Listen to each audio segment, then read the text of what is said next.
Estimados amigos, qué placer poder saludarles. Les habla Omar Cabrera y este es su programa Visión de Futuro. Muchas veces hemos escuchado decir, dime con quién andas y te diré quién eres. Y lo pensamos de una manera negativa. Como dice Pablo, ¿no? Que las malas conversaciones corrompen las buenas costumbres. Pero yo quiero enfocarlo. ¿Qué pasa en mi vida cuando estoy en la presencia del Señor? El salmista diría que hay delicias a la diestra del Señor por siempre y para siempre. Pero eso es solo la punta del témpano del iceberg. Hay tanto más que sucede en mi vida cuando yo me determino a pasar tiempo en la presencia del Señor. Que este programa sea un incentivo para que todos los días busques su presencia de todo corazón. Ya seguimos.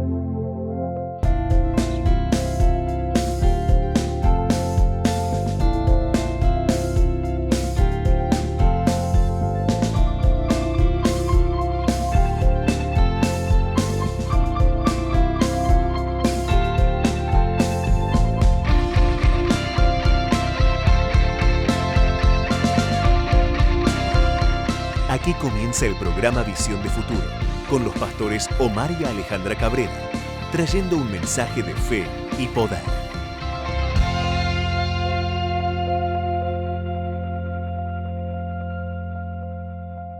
Qué hermoso es cuando hay gente a nuestro alrededor que nos afila, como dice Proverbios 17:17, que el acero con el acero se afilan, que nos pulen. A veces no nos gusta que nos pulan, pero nos sacan el brillo, que nos hacen personas mejores. Yo creo que el ejemplo de eso en mi vida es mi esposa. ¿Ah, sí? ¿Cómo te va, mi amor? Bien, ¿Cómo muy andás? bien. No te la esperabas. No, estaba esperando a ver a quién ibas a nombrar. No, sí. You have made me a better man. Ah. Me has hecho un hombre muchísimo mejor. Y te agradezco. Bueno, de nada. ¿Eso nada más vas a decir? Me agarraste por sorpresa. De la misma manera, Jesús impactaba a la gente que estaba a su alrededor. Sí. Pensar, ¿no?, en Pedro, que todo el mundo lo conocía como Simón, que era una caña mecida por el viento, una persona inconstante, me imagino, en todos sus caminos. De hecho, mucho de eso se ve en las reacciones que Pedro tiene muchas veces. Aún hasta en la última semana del Señor con él, ¿no?, que agarra la espada y corta la oreja del criado del sacerdote. Uno dice, pero era su naturaleza. Pero Jesús declara, tú eres Pedro. Y yo creo que el Señor, al acercarse a nuestras vidas, tiene esa intención de un cambio de naturaleza. En realidad, no deberíamos decir cambio de naturaleza, deberíamos decir un volver a ese plan original de Dios. Tal cual. Tito dice en capítulo 3, ¿no?, la obra del Espíritu Santo nos regenera. O sea, lo que Dios había generado se degeneró, perdón que le insulte en esta hora, pero Dios lo regenera. Se produce una vuelta a esa versión original, ¿no?, de lo que Dios quería para cada uno de nosotros, de aquello que Dios ideó, que Dios planeó, que el diablo distorsionó, esa imagen y semejanza a la que fuimos cada uno de nosotros creados. Y cada vez que uno está en la presencia del Señor, esa imagen y semejanza se hace más clara, más nítida, más definida, menos distorsionada. Pablo dice, vemos por un espejo oscuramente. Claro. Pero cuando uno se acerca a la presencia del Señor, su luz me ilumina y veo todas mis impurezas. Suerte que esta camisa no tiene ninguna mancha, gracias a Dios. pero uno ve sus defectos, sus manchas, las arrugas que tenemos, y es en esa luz, en esa presencia, en esa intimidad que nuestras vidas van amoldándose a esa imagen y semejanza original. ¿No? Ahí Pablo habla de que al mirarnos, ¿no? En un espejo, ¿no? Y yo pienso, un espejo natural, acá tenemos un espejo, ¿no? Para mirarnos, que está todo bien. Ese espejo refleja No lo miente, que, dice la verdad. lo que, pero en el espejo de Dios Ay, qué somos lindo. transformados. Wow. No es que se ve y bueno, esto es lo que hay. Sino que ese espejo nos cambia, nos transforma. Allí, al ver la gloria del Señor, ¿no? Somos transformados, y todas esas impurezas, esas manchas, ¿no? El Señor ahí nos lava, nos limpia, nos cambia, nos transforma, y es hermoso, ¿no? Permitir que esa presencia del Señor nos cambie de tal manera que podamos reflejarlo a Él, que nuestras vidas sean un espejo que reflejen su gloria, Wow. que muestran, ¿no? Su grandeza, su amor, su gracia. Qué importante es poder dedicarle tiempo a esa intimidad con el Señor, Sí. a estar a solas con Él, a aquietar nuestra alma, nuestro corazón, nuestras emociones, y dejar que Él marque su impresión En nosotros. en cada uno de nosotros. Pablo le dice a su discípulo Timoteo que tenemos este sello del Espíritu Santo. Sí. Conoce Jehová a los que son suyos, y apártese del mal todo el que invoca el nombre del Señor. Cuando somos sellados por Él, no hay duda de que somos su propiedad, no hay duda de que somos de Él.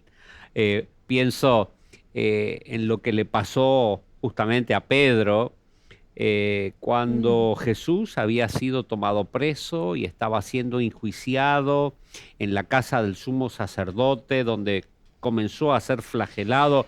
De hecho, con mi esposa, al visitar Israel, pasamos por ese lugar, esa catacumba donde cantó el gallo, y está justamente la catedral al gallo que cantó.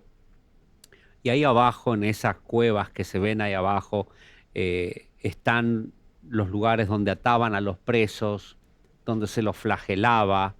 Jesús estaba padeciendo todo eso por cada uno de nosotros. Y Pedro lo ven y dicen: vos sos uno de ellos. Hasta hablás como ellos. Me pasa que voy a diferentes partes del mundo y escucho a latinos e inmediatamente descubro dónde está el argentino, ¿no? Por cómo habla, por cómo se expresa, por la voz fuerte que proyecta, los vocablos que tiene. Bueno, de la misma manera, cuando lo vieron a Pedro, decían: hasta hablas como él. Qué hermoso es que tanto estar con Jesús, nuestra manera de hablar, nuestra manera de expresarnos, nuestro lenguaje de fe, Amén. es otro, cambió a lo que éramos hoy por estar aquí en esta pantalla y escuchar palabra tras palabra del Señor, cada mensaje en las maratónicas que a uno lo elevan a un nuevo nivel de fe.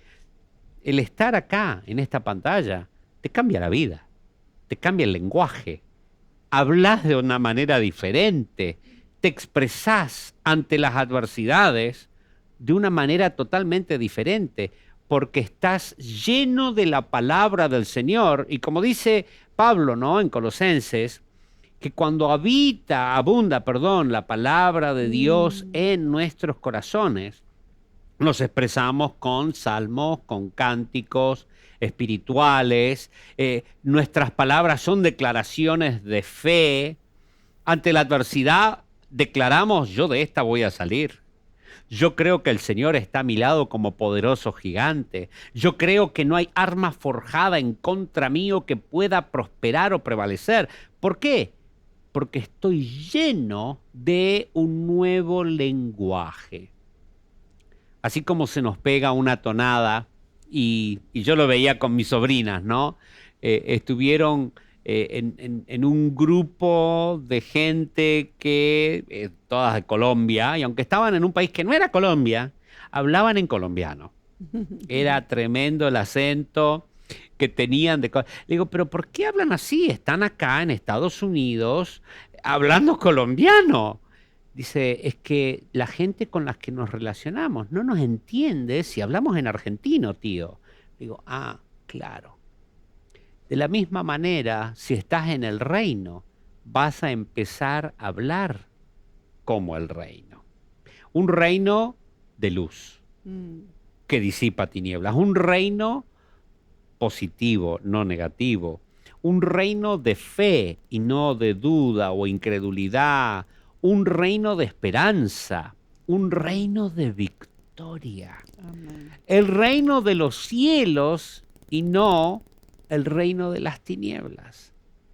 Que al estar con el Señor, tu manera de hablar cambie de una manera tan radical que tu madurez, tu aprovechamiento, y esto lo dice Pablo en 1 Timoteo 4, sea manifiesto a todos. Que todos se den cuenta de que estás mirando enlace, de que estás leyendo tu palabra, de que te alimentás con buenas conversaciones, que te llevan a una actitud de nobleza, de grandeza, a una actitud desinteresada que está dispuesta a darlo todo por los demás. Próximo bloque veremos qué le pasa a Pedro en ese patio, porque lo dejamos ahí a pobre Pedro, y cómo las influencias de alrededor lo detuvieron en su lenguaje. Ya seguimos.